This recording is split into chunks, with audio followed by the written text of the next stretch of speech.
Once upon a time, there lived a young boy who lived with his evil stepmother. He wore ragged clothes, and each night was locked up in an old annex room. However, he soon grew accustomed to this, and hid away treasures there that he could unearth as soon as the door was locked. Here he was the prince of his own world, wielding a sword and commanding a fleet of horses.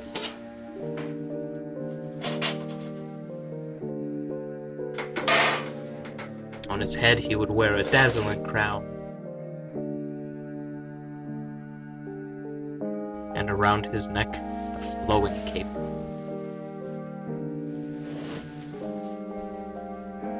As the nights wore on, he would sit back on his throne and read about the magical folk and daring quests from his kingdom. He sometimes wished he too could join them.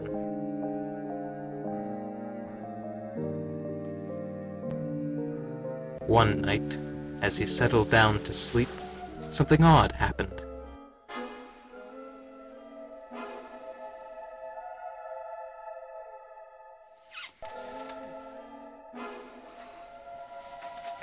Rising, the prince knew that there was a magical force afoot.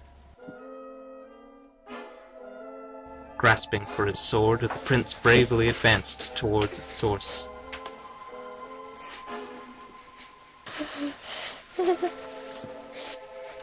Pausing, the prince listened closer.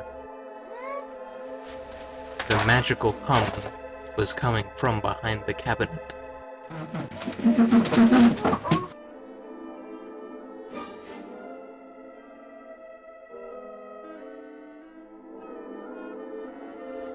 Behind it sat a secret doorway, just big enough for him to fit through.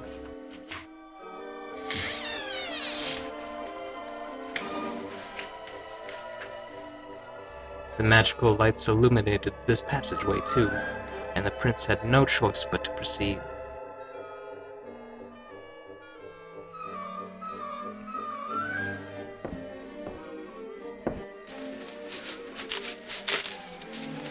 Turning a corner, the prince found another doorway and pushed his way through. A mirror swung open, granting passage into a new room. The prince looked down at his regal garments, admiring his sword and crown. The mirror swung shut behind him. The prince shrunk in the scene. It was the royal game room, stacked high with books and toys. However, the room had been disturbed. The other wall, once covered in pictures of the legends of his realm, had been defaced. Moving closer, the prince looked at a giant hourglass in the center. A voice sounded.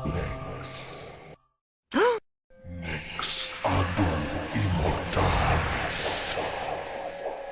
Libri spondeo nex. Adveo quod animadvertor. Opero non timeo.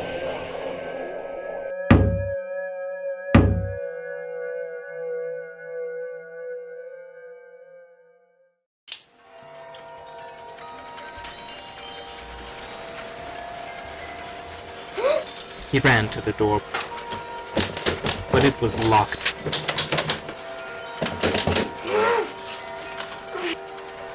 The Grimm began to advance. The prince knew what to do now. There must be a hidden door, obscured by the Grimm's banners.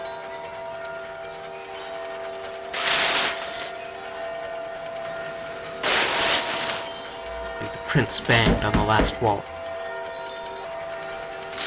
Yes.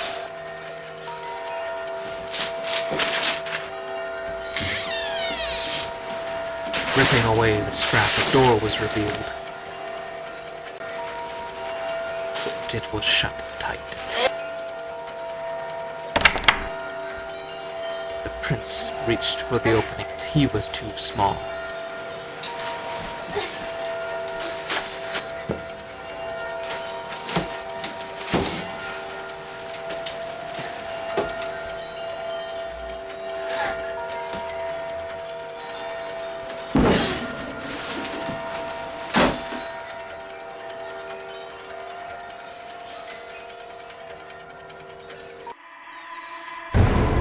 prince was immediately met with another door. Ex adu immortal. Advei hoc mort, animadvertor. Operon continuo. Adu immortal. Splendors from all over the kingdom were stored here.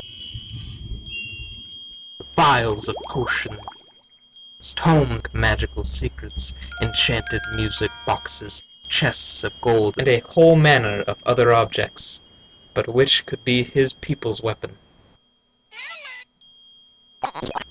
The prince began to search the room. A potion of immortality, a scroll of the arcane.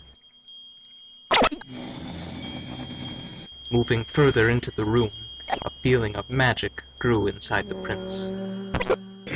12.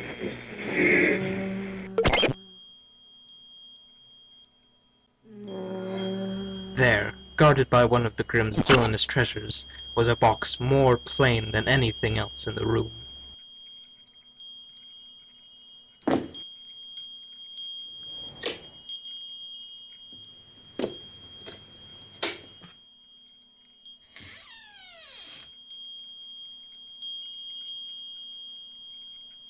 The Grimm spoke once more. Next.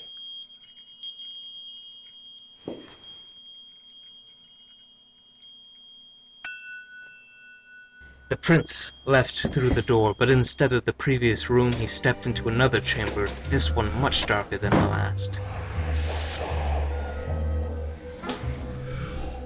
Libri spondeo nex.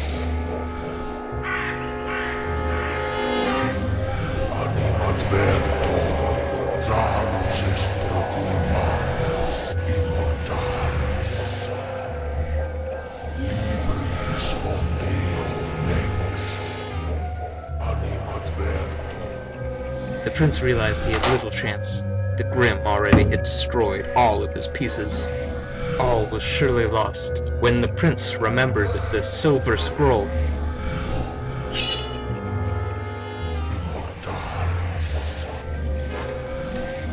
Adveo. Out fell a final piece. The Grimm cursed the prince, but surrendered the kingdom once more.